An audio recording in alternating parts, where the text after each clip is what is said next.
ఇంట్లో కూర్చుని ఇంగ్లీష్ నేర్చుకోవాలనుకుంటున్నారా? అయితే వెంటనే మా స్పోకెన్ ఇంగ్లీష్ క్లాసెస్‌కి కాల్ చేయండి.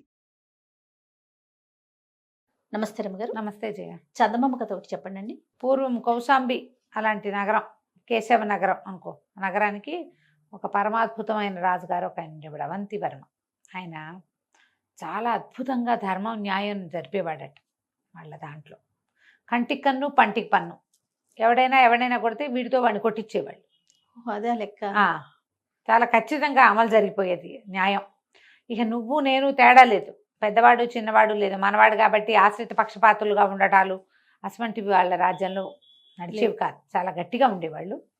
ధర్మం 4 పాదాలా నడిచేది, చాలా విశేషంగా ఉండేది. ఈ రాజుగారికి ఒక కుమారుడు, వివాహితుడు, 2 పిల్లలు కూడా ఉన్నారు. అయితే ఏమైందట, ఒకసారి ఒక పెద్ద నాగుపాము ప్రవేశించింది సభాభవనంలోకి. ఎక్కడో పుట్టలు చెదిరినాయో ఏదో అయ్యింది, లేదా ఏదో కార్యక్రమం మీద పాము వచ్చింది. వస్తే ఎప్పుడైతే ఈ సభాభవనంలో కనపడిందో అందరూ చెల్లాచెదరుగా సైనికులు వాళ్ళు వీళ్ళు లేచారు. పాముని తరమడానికి కొంతమంది కర్రలు తీశారు. ఈ కుర్చీలు అవి జరిపారు. రాజుగారి పక్కన సింహాసనంలో పక్కన కుర్చీలో కూర్చుని ఉన్న రాజుగారి యువరాజు సర్రున కత్తి దూసి ఆ కుర్చీలన్నీ జరిపాక కుర్చీల పక్క నుంచి దాటిపోతున్నంత పొడుగాటి నాగుపాముని 2 తుండాలుగా కట్ చేసేసాడు. కత్తి పెట్టి కొట్టాడు. సగం తెగిపోయింది నాగు, తోక ఇక్కడ ఉండిపోయింది, పడగ పారిపోయింది. ముందు భాగంతో పారిపోయి ఆ నాగుపాము అలా పరిగెత్తుకుంటూ వెళ్ళి రాజుగారి అంతఃపురానికి ఆనుకొని ఉన్న ఉద్యానవనం అడవి లాంటిది ఒకటి ఉంది. అక్కడ ఒక పుట్ట ఉంది, గోడను అనుకుని. ఆ పుట్టలో ఉంది అతని సంసారం, ఆ నాగు తాలూకు సంసారం. అక్కడికి వెళ్ళాడు. వెళ్ళి కొస ప్రాణంతో తన ఇల్లు చేరిపోయాడు. పుట్టలోకి వెళ్ళిపోయాక చూస్తే ఏముంది, నాగు భార్య వచ్చి అయ్యో ఇట్లా అయిపోయిందంటే, యువరాజు నా దారి నేను పోయేదావాణ్ణి, అందరూ కర్రలతో బెదిరిస్తే యువరాజు కత్తి పెట్టి నన్ను నరికేశాడు, నా చావుకు కారణం వాడే. మహారాజు చాలా అద్భుతమైన వాడు అవంతివర్మ.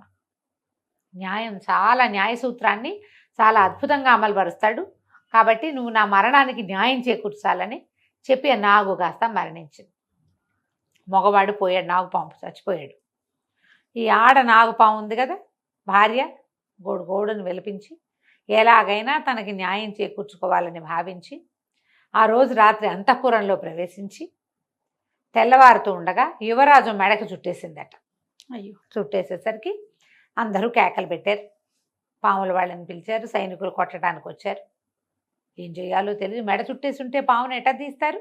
అక్కడి నుంచి మీరంతా వీళ్ళని పిలవద్దు, మహారాజుని పిలవండి, నేను ఆయనతో మాట్లాడాలని ఈ నాగుపాము మానవ భాషలో చెప్పింది.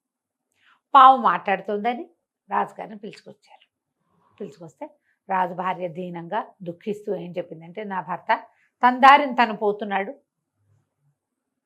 అసలు ఎవ్వరికీ ఏ హాని తలపెట్టలేదు, దాటి వెళ్ళిపోతున్న నా భర్తని యువరాజు కత్తితోటి ముక్కలుగా నరికేశాడు, నన్ను విధవం చేశాడు, నా పిల్లల్ని తండ్రి లేనివాడిగా చేసేసాడు, నాకు న్యాయం చేయండి. మీ రాజ్యంలో ఉన్నదేంటి, కంటికి కన్ను పంటికి పన్ను, ప్రాణానికి ప్రాణం. నేను యువరాజు భార్యని విధవం చేయకూడదా? ఇప్పుడు ఇతను నన్ను విధవం చేశాడు, నాకు న్యాయం చెప్పండి అనేసరికి రాజు అన్నాడు, మేము మామూలుగా నేను ఒక్కడే న్యాయం చెప్పను, న్యాయాధికారులు ఉండాలి ఇక్కడ అని న్యాయాధికారులను పిలిపించారు. 2 న్యాయాధికారులు సరేనన్నారు. కానీ మనకి రాజ్యానికి ఒక్క యువరాజు, ఏం చెయ్యాలో తెలియలే. వాళ్ళలో ఒక ఆయన అన్నాడు, దాంతే ఉంది, యువరాజు తన నాగు భార్యని విధవం చేశాడు, యువరాజు భార్యని విధవం చేయొచ్చు, నాగుతోటి ఏమైనా చేయొచ్చు నువ్వని అనేసరికి ఆవిడంది, ఆ పాము అంది, ఆడపాము, ఎంత మాట చెప్తున్నారు మహానుభావ, చనిపోయిన నా భర్త ఎట్లా యువరాణిని విధవం చేస్తాడు? మీరు యువరాజును రక్షించుకోవటానికి ఈ మాటలు చెప్తున్నారు, న్యాయంగా చెప్పండి.